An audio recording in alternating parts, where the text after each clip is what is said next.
Bonjour la famille, j'espère que vous allez bien. De mon côté, ça va super bien. Nouvelle vidéo aujourd'hui et dans cette vidéo, je vais vous partager les différentes mises à jour qui ont eu lieu en date du 7 décembre 2023 concernant les étudiants étrangers. Donc, dans la vidéo d'aujourd'hui, je vais te parler des nouvelles réformes ou des nouvelles lois entourant le permis d'études. Je vais te parler du nombre d'heures de travail autorisées ainsi que d'autres changements qui vont avoir lieu surtout concernant les étudiants étrangers. Donc, en gros, cette vidéo s'adresse aux étudiants étrangers qui sont déjà sur le territoire canadien et aussi aux étudiants qui sont encore à l'extérieur du Canada et qui entrevoient poursuivre très bientôt des études au Canada. Donc, nous allons commencer la vidéo. Donc, premier point important qui a été ressorti lors du communiqué réalisé donc par le ministre de l'Immigration, c'est que à compter du 1er janvier 2024, l'étudiant étranger devra démontrer qu'il possède environ 20 635 $. Ok? Je ne me trompe pas. C'est vraiment 20 635 $. Ça, c'est la nouvelle preuve de capacité financière. Donc, l'étudiant, pour entamer un projet d'études au Canada, devra non seulement démontrer qu'il possède 20 635 $ pour se prendre en charge pendant sa première année d'études au Canada. En dehors de ça, il devra aussi être capable de démontrer qu'il a des frais de scolarité de la première année. Donc, imaginez si vous payez 11 000 $ une session d'études universitaires. Donc, 2 sessions qui équivaut à une année vous reviendra à 22 000 environ. Et ajoutez à cela 20 635 $ comme preuve de capacité financière. Vous ne devez pas confondre. Les 20 000 $ là, c'est pas les frais de vos démarches d'études. Ça n'inclut pas les frais de la demande d'admission, les frais de demande de permis d'études, les frais de deniers biométriques, les frais de ceci, cela. Non, c'est uniquement la capacité financière qui a changé. Ok, donc dernièrement, la preuve de fonds s'est élevée à 14 349 $ et désormais donc pour 2024, à partir du 1er janvier 2024, la preuve de fonds, change, passe de 14 000 à 20 635 $. Donc, cette augmentation, le gouvernement le justifie par le fait que le coût de la vie a augmenté au Canada, l'inflation et tout. Donc, pour éviter que les étudiants étrangers arrivent et que se retrouvent dans le besoin compte tenu du coût de la vie qui a augmenté, donc le gouvernement a donc décidé d'augmenter la preuve de fonds à 20 635 $ par étudiant. Donc, si vous venez en tant qu'un couple d'étudiants, donc vous devrez avoir le double de ce montant-là. Ok, donc pour ceux qui étaient au Canada ou qui sont au Canada avant le 1er janvier 2024, vous n'êtes pas touchés. Mais ceux qui seront sur le territoire canadien dès le 1er janvier 2024, vous devrez avoir cette somme de disponible. Ok, donc ça, c'est très important à retenir. Donc là, je vous ai parlé de la capacité financière. Deuxième point important qui a changé, c'est le nombre d'heures de travail autorisées. Vous savez que certains étudiants qui avaient eu une autorisation de travailler plus de 20 heures par semaine sur le campus, c'était des étudiants qui avaient eu, je pense, leur permis en date ou avant le 7 novembre 2022. Vous savez que votre échéance, c'était le 31 décembre 2023. Donc, les amis, j'ai une excellente nouvelle. Cette loi continue, cette autorisation continue jusqu'au 30 avril 2024.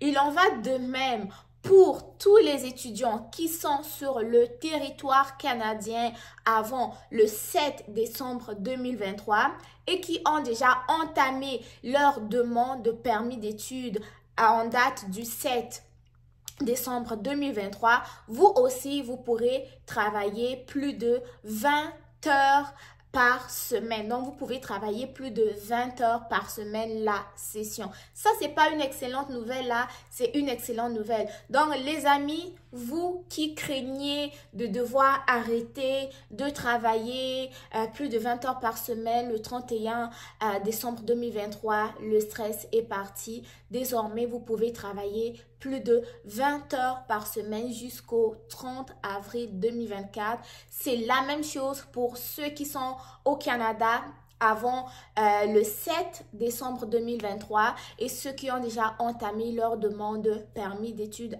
en date du 7 décembre 2023. Ok, donc ça c'est une excellente nouvelle. Deuxième chose, deuxième point essentiel que vous devrez retenir aussi, c'est sur les mesures autorisant les étudiants à inclure le temps passé à étudier en ligne dans la durée d'un futur permis de travail post-diplôme, ok?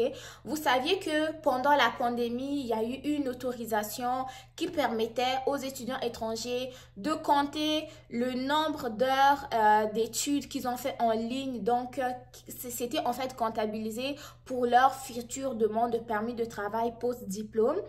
Donc, ça, c'était à condition que ce temps représente moins de 5% de la durée du programme d'études, ok?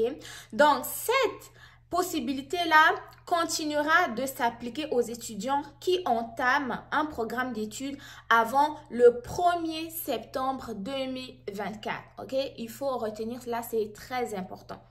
Donc, cette mesure... ok, cette mesure d'études en ligne, donc le temps que vous passez pendant vos études en ligne, ne s'appliquera plus aux étudiants qui entament un programme d'études à compter de cette date. Ok, donc ceux qui ont fait ou ceux qui ont entamé leurs études avant le 1er septembre 2024, cette mesure s'applique. Mais ceux qui vont entrevoir des études avec une partie en ligne après, donc à partir du 1er septembre 2024, ça ne sera pas comptabilisé comme heure de formation pour un futur permis de travail pour diplôme. Ok, ça c'est très important. Il stipule que les mesures visant l'apprentissage à distance donc avaient été mises en œuvre pour la première fois, c'était en 2020. Donc en 2020, nous étions en pandémie et puis ça c'était donc pour aider les étudiants compte tenu des restrictions de voyage. Donc à ce moment-là, le gouvernement comptait quand même le nombre d'heures de cours qu'ils passaient en ligne. Mais désormais, si vous commencez vos études après le 1er septembre 2024, ce temps-là ne sera pas comptabilisé. Ok, donc vous pourrez faire attention à ce sujet. Un autre point important que j'ai aimé, c'est que, je vais vous lire comme ils l'ont écrit vraiment ici, c'est que en réponse aux perturbations du marché du travail pendant la pandémie et à la reprise après cette dernière, une politique d'intérêt public temporaire avait été mise en œuvre à 3 reprises pour accorder un permis de travail supplémentaire de 18 mois aux titulaires d'un permis de travail pour diplôme au moment où le permis de travail initial arrivait à expiration. Cela veut dire quoi? Pour les étudiants qui avaient un permis de travail post-diplôme, quand nous avons eu la pandémie, donc le gouvernement leur donnait la possibilité de renouveler leur permis de travail post-diplôme à 3 reprises. Ok? Donc, il dit que les ressortissants étrangers titulaires d'un permis de travail post-diplôme expirant d'ici le 31 décembre 2023 sont admissibles à présenter une demande, ok? Sont éligibles à présenter une demande. Ça veut dire quoi? Ça veut dire que si toi, tu as un permis de travail pour diplôme qui va expirer le 31 décembre 2023, sache que tu peux présenter une demande de prolongation ou de renouvellement.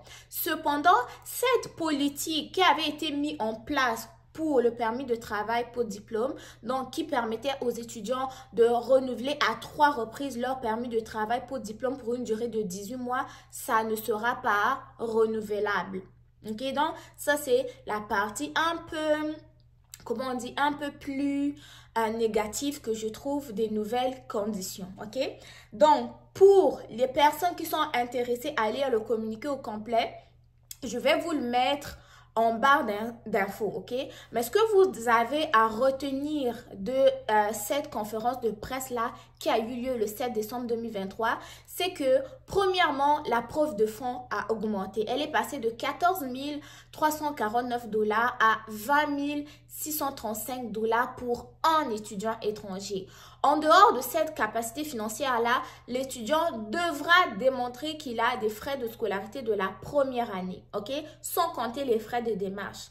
Deuxième point, c'est le point le plus positif, c'est que l'autorisation de travailler plus de 20 heures par semaine se poursuit jusqu'au 30 avril 2024 pour les étudiants qui avaient déjà cette autorisation et pour les étudiants qui sont actuellement déjà sur le territoire canadien et ceux qui ont entamé leur demande de permis d'études en date du 7 décembre 2023. Okay? Ensuite de ça, on a des conditions qui sont reliées au permis de travail pour diplôme que je vous ai énoncé, à savoir que les étudiants qui bénéficiaient de la mesure qui avait été mise en place pendant la pandémie, c'est-à-dire que reconnaître les heures de formation que vous faisiez en ligne, donc ces heures-là allaient être reconnues pour un futur permis de travail pour diplôme. Donc, sachez que vous allez pouvoir bénéficier de cela jusqu'au 1er septembre 2024. Mais ceux qui vont faire des cours en ligne et sans être sur le territoire canadien après, donc le 1er septembre 2024, ça ne sera pas comptabilisé pour le permis de travail pour diplôme. Et enfin, il y a eu aussi donc des restrictions concernant le renouvellement du permis de travail pour diplôme parce que la loi qui autorisait aux étudiants de pouvoir renouveler à plus de 3 reprises leur permis de travail pour diplôme, elle ne sera pas reconduite. Mais cependant, ceux dont leur permis de travail pour diplôme va expirer d'ici le 31 décembre 2023 auront la possibilité de renouveler leur permis de travail pour diplôme. Donc, merci de regarder la vidéo. J'ai refait la vidéo parce que je voulais ajouter plus de détails et d'informations. Je vous mets quand même le communiqué en barre d'infos pour ceux qui aiment lire.